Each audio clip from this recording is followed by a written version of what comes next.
What if America's biggest arena rock band was saved by a man mending turkey coops? 3 ex-Santana musicians built a jazz experiment nobody wanted. Then one voice transformed failure into 18 top 40 hits. But the singer replaced his own bandmates with session players, triggering a civil war.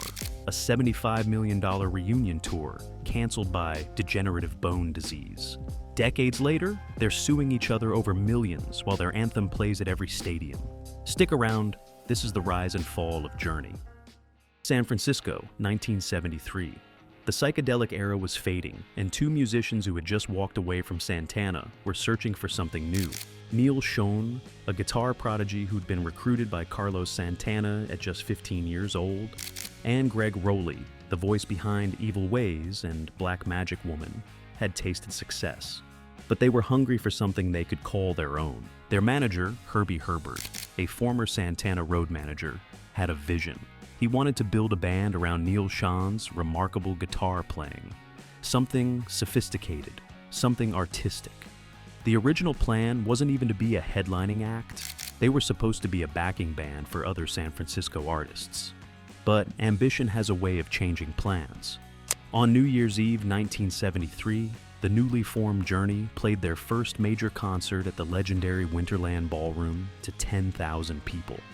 Columbia Records signed them immediately. The buzz was real. The talent was undeniable. But there was one problem nobody wanted to acknowledge yet. Their music wasn't connecting with America. Before we continue, don't forget to like and subscribe to the channel. The sound they were creating was closer to Santana's freewheeling jams than anything you'd hear on rock radio. Complex instrumental passages, jazz fusion explorations, progressive arrangements that required concentration, not sing-alongs. For 4 years, Journey toured relentlessly, pouring everything into their craft. But the numbers told a brutal story. Their self-titled debut in 1975 peaked at number 138 on the Billboard 200. The follow-up, Look Into the Future, barely scraped the top 100, stalling at number 100. By 1977's Next, they'd climbed slightly to number 85, but the trajectory was clear. This wasn't working. Columbia Records delivered the verdict. Change your sound, add a frontman, find hits, or you're done.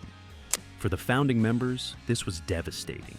They'd left Santana to pursue their artistic vision, and now the label was demanding they abandon it.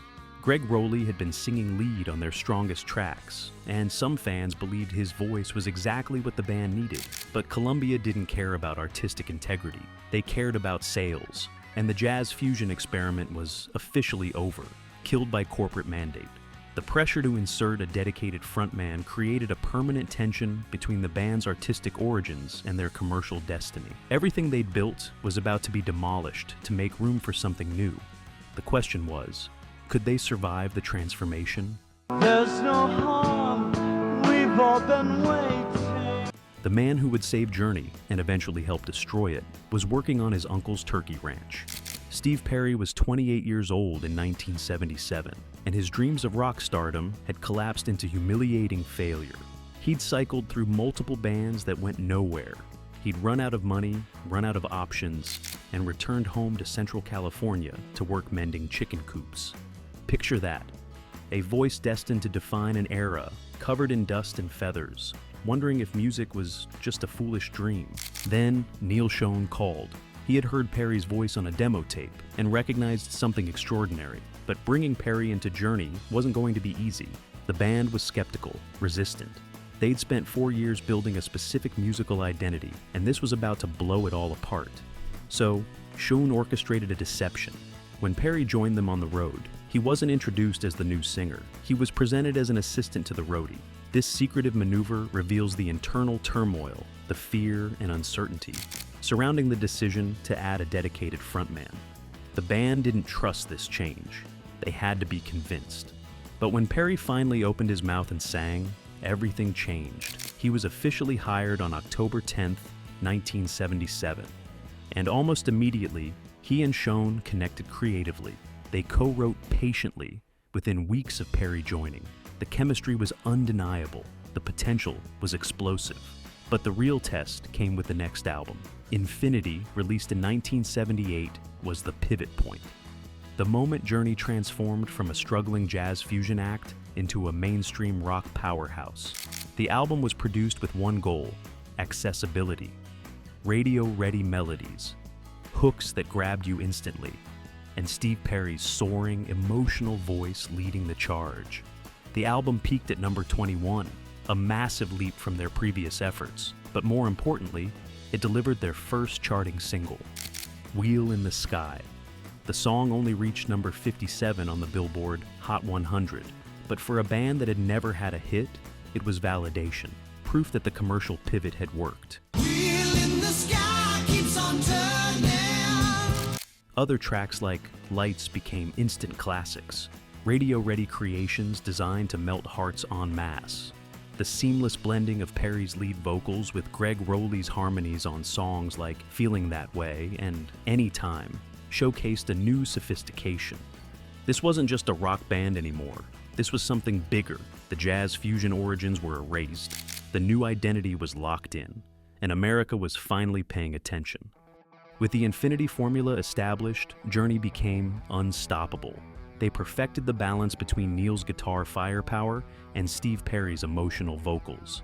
But there was another crucial addition that would elevate them to the stratosphere: keyboardist Jonathan Cain. Cain joined in 1980, replacing Greg Rowley, who had grown exhausted by the relentless touring schedule. Cain brought a gift for melody and structure that complemented Perry's songwriting perfectly. Together, Perry and Cain became the creative engine driving Journey's biggest hits. Lovin', Touchin', Squeezin' became a top 20 hit in 1979, peaking at number 16. The 1980 album Departure delivered Any Way You Want It, which became their second top 40 hit. Perry later revealed that the distinctive vocal and guitar back and forth on that track was inspired by Thin Lizzy's Phil Lynott, whom Journey had opened for on tour. This wasn't just inspiration, it was surgical precision, every element designed for maximum emotional impact. By 1981, Journey had become a national headlining act, sold out arenas, MTV rotation, radio dominance. They were the soundtrack of early 80s America. Then came Escape. Released in 1981, Escape was the culmination of everything Journey had been building toward. The album reached number 1 on the Billboard 200, the only Journey album to ever achieve that feat. It delivered 3 monumental hits that defined the arena rock sound of the decade. Who's Crying Now became an instant classic. Open Arms became the power ballad, the song couples slow dance to, the song that closed out every prom night, the song that made grown men cry decades later when they heard it again. But the song that would outlive them all, the song that would become bigger than the band itself, was Don't Stop Believin'. Here's the irony: Don't Stop Believin' peaked at number 9 on the Hot 100 in October 1981. Not number 1, not even top 5, but critics instantly recognized its potential.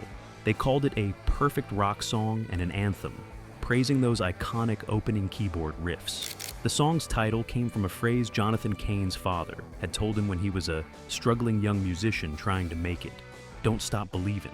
That simple encouragement from a father to his son became the rallying cry for millions. For listeners, the Escape era represents something sacred. This was the peak of youth, the moment when everything felt possible, when the music on the radio perfectly captured what you were feeling, when Journey wasn't just a band, they were the soundtrack to your life. But behind the sold-out stadiums and platinum albums, something was already fracturing. Success had changed the power dynamics, and the pressures building inside Journey were about to explode. The momentum continued with 1983's Frontiers, which delivered 2 more massive singles: Separate Ways, which hit number 8, and Faithfully, which climbed to number 12. Journey had now achieved 18 top 40 hits. They were one of the biggest bands on the planet, but the music industry was changing in ways that threatened everything they had built. MTV had arrived, and suddenly, visual image mattered as much as the music itself. The channel demanded expensive, innovative videos. It prioritized youth, fashion, and spectacle. Some observers even compared MTV's rise to disco's revenge against traditional album rock. style over substance, looks over talent. Journey had built their empire on radio. Pure audio dominance. But now they were being forced to compete in a visual medium that didn't play to their strengths.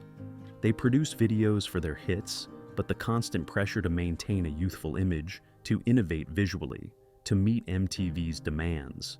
It was exhausting. Internal tensions were mounting.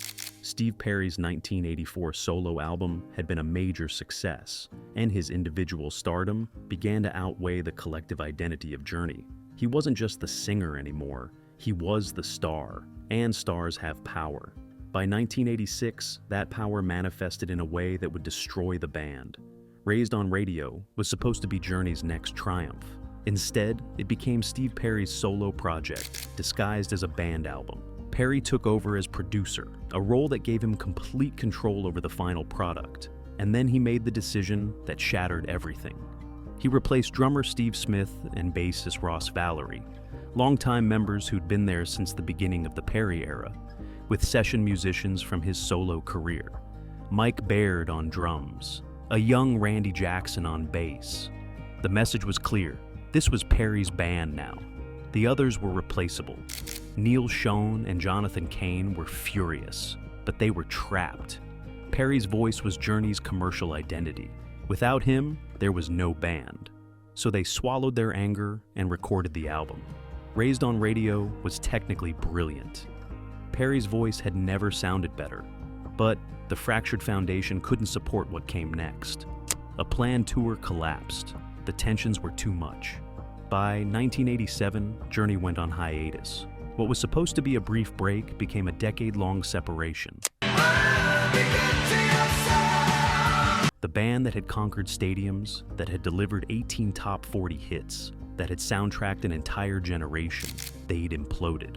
Not from external pressure, not from changing musical tastes, but from the internal power struggles that success had created.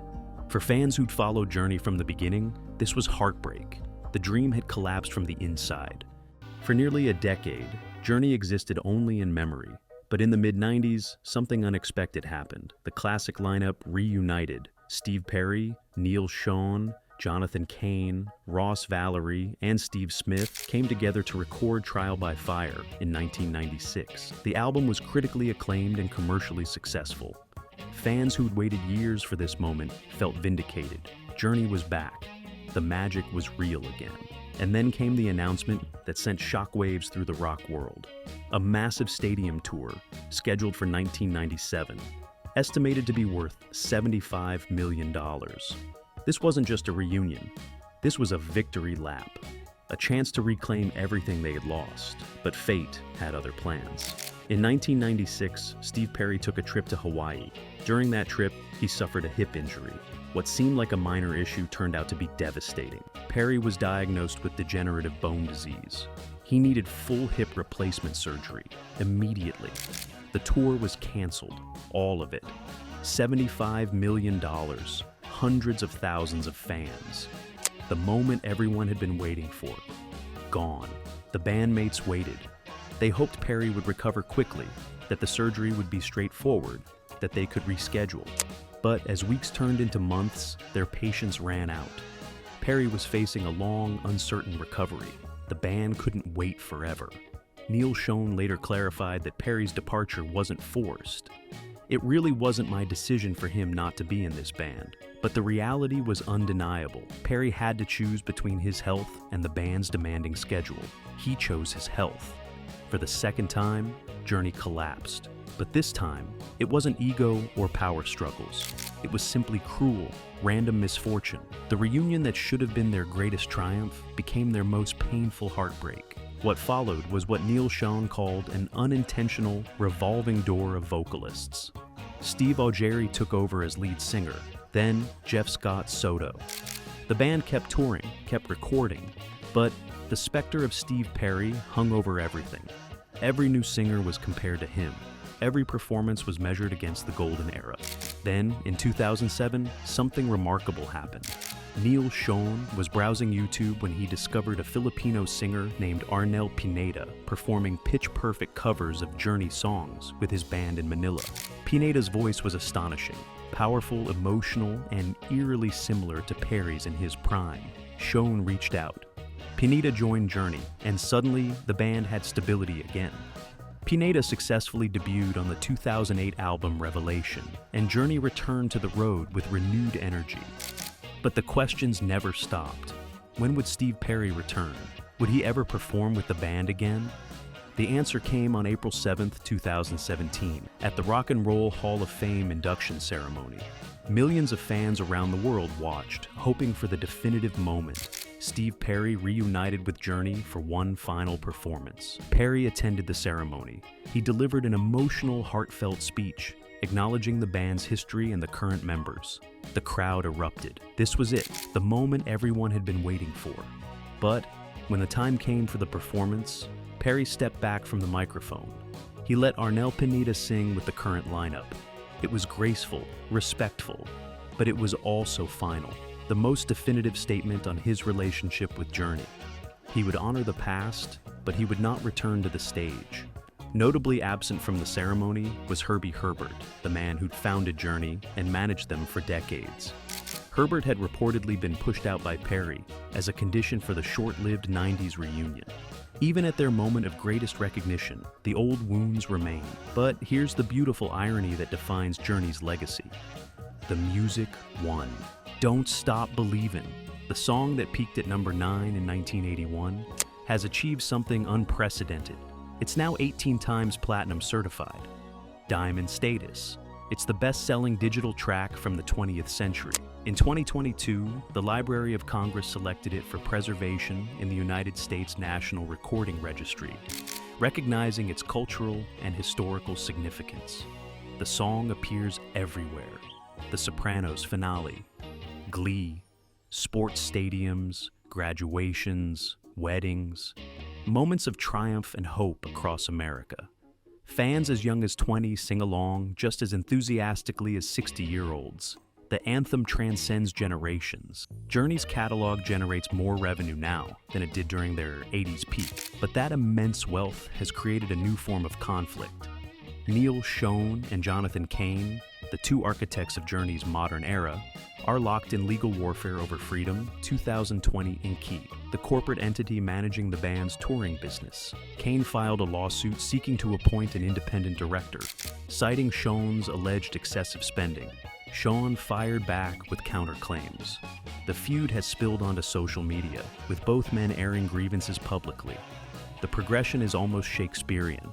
Creative differences in the 70s, power struggles in the 80s, and pure corporate litigation in the 2020s. The band that created the soundtrack to Hope and Belief is still at war with itself. Journey's story proves that the greatest anthems can emerge from the deepest turmoil. They rose from jazz fusion obscurity to arena rock dominance, delivered 18 top 40 hits, and created songs that defined a generation. But success fractured them. Ego, health, and fate conspired to destroy what they'd built. Yet the music achieved immortality. Which Journey era meant the most to you?